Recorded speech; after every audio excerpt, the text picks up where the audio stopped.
Hello સરપંચ, બોલો ને શું થયું? આ રોડે ચાલુ કરી દીધું, એક ગાડી અહીં નખાય ને એક ગાડી તમારે ઘેર નખાય, તે હે ચાલું.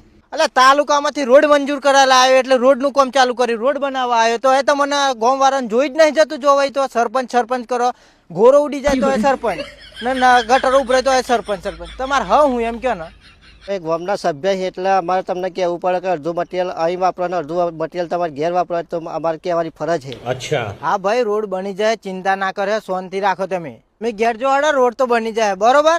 લેકિન એક સેકન્ડ કાકા, એક કામ હ. બોલો ને સરપંચ સાહેબ.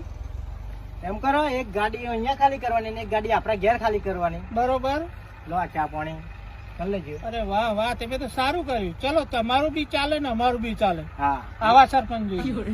સરસ સરસ, ધન્યવાદ. હા, हमारे यहाँ ऐसा ही होता है. એટલે ભાઈ તમે તાર ના નહીં ઉભા હો, ઘેર નહીં જાજુ, ઘેર જોડો રોડ તો બની જાય.